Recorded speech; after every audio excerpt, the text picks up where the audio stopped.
If you're a professional woman, I want you to lean in because there's a truth about your career that you might not have heard from anyone else. And that is that you need to invest in yourself to get ahead. And I'm going to tell you the exact reason why. And before you hit the "that's unfair" button, I want you to pay attention and listen. After helping over 2,000 women and my own self in my career, it is painfully obvious that the way that you were conditioned and programmed as a young girl is a huge disadvantage in the workplace. You might have the education, the expertise, and the experience, but what you don't have, more than likely, is the way that you were conditioned as a young girl to overshare, to make sure everyone's fine, to make sure that you are last in line.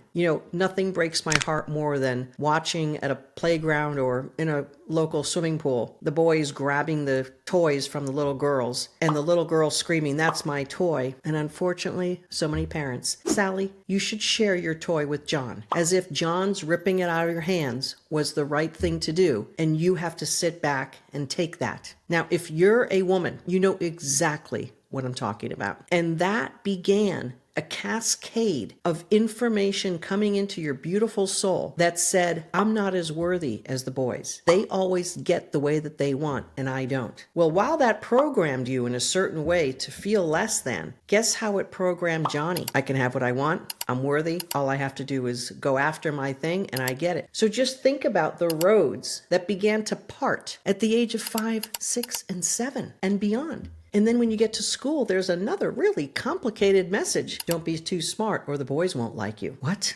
Don't be too smart and the boys won't like me? What is that saying to us? And I know if you're a woman over the age of 40, you've been told that at least more than once. When you're not in a job, how about your uncle telling you should put less on your resume? And you think, well, my uncle was pretty successful at work and maybe I should listen to my uncle. Another opportunity for you to be programmed less than. Put less on your resume? You know how many clients I have coached over the years that told me that their family members who they perceived to be successful told them to take things off their resume? Your last job was a vice president. You shouldn't put vice president on your last job. Make it something less. They're going to get intimidated by that. Said no one to a man ever. How about this one? A woman recently who was one of our clients isn't a practicing attorney, but she has a law degree, and it's super helpful in certain areas of the industry that she's in. She was told over and over again to take the law degree off her resume. And you know what I said? Don't you dare. Here's why the men get ahead, ladies, because they've been told all their life that they should just go for it. They are entitled. They get what they want. They go after it. The confidence level that's inside. You don't have that. Now, you could have it if you were raised by a pack of boys, if you were in Division I athletics, maybe. But short of that, you're going to fit all of the buckets like I did. Like when I climbed up in a playground to ring the bell and I ran home to tell my mom and her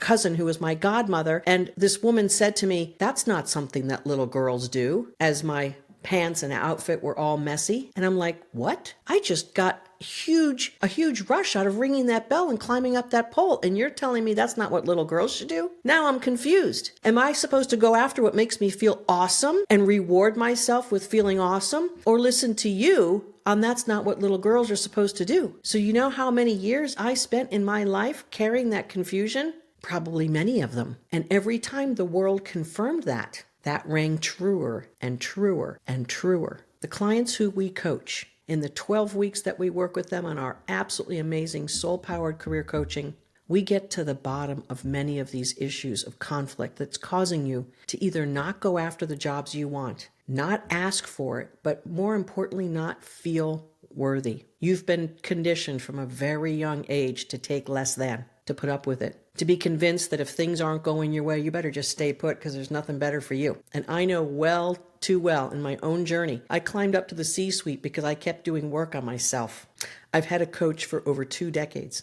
A different one along the way when I needed different stuff. I invested in myself. I took it upon myself that it was my responsibility to get stronger from within and that no one was going to do it for me. I kept investing in myself over and over again and stretching myself outside of my comfort zone and believing that the way I wanted to live my life was indeed the most important aspect of how I made decisions. I wanted to have more fun in life. I wanted to make more money. I wanted to be more in charge so I could have greater impact, so so I could help other people feel better about themselves and have better careers. I wanted to have more impact as a healthcare executive than I could have as a bedside nurse. And when I left the bedside in that critical care nursing role and kept expanding and expanding and expanding, I had to keep learning different things. I had to keep learning a different language of what success meant. Yes, I had to keep learning, but that's what growth is, and that's what success is. Success equals growth. Growth equals success. And as a woman, it's likely that you have not been taught that. It's likely that you've been taught to just put up with whatever you get. It's good enough. Why do you have to go after that higher job? Can't you just be happy? I don't think men are taught this. I don't think men are told this. Oh, hey, honey, I want to go after a VP job. Why? Why wouldn't you just want to stay in your director job, John? I don't think John has ever heard that from anyone. But I know that Debbie and Sally and Mary have heard it from everyone. So what I really want to impress upon you today is that your programming and conditioning from a very young age has been in your way for decades. And in our 12-week program, the reason why we do the inner soul-powered work is to get the biggest obstacle moved out of the way. Now, look, it's a lifelong journey to move that obstacle, but we move layer upon layer so that you can move forward. You don't have to move the entire obstacle to move forward. You have to move enough of it out of the way so that you can move forward. And this is precisely what we do in our 12-week coaching. It's soul powered for a reason, that as a woman, if you don't gain your power from inside, you will not have the life and the career that you so deeply desire. And that's the reason why you got your degree. It's the reason why you got advanced degrees, was to live a life that was higher and higher impact and more money and feeling free, that you will be able to be all that you can be. If you don't remove the inner obstacles first, that just won't happen. As a professional woman, you need to unlearn a lot of the things that you were taught as a young girl that's keeping you down. And you know what? If you could have done that on your own, you would have already done it.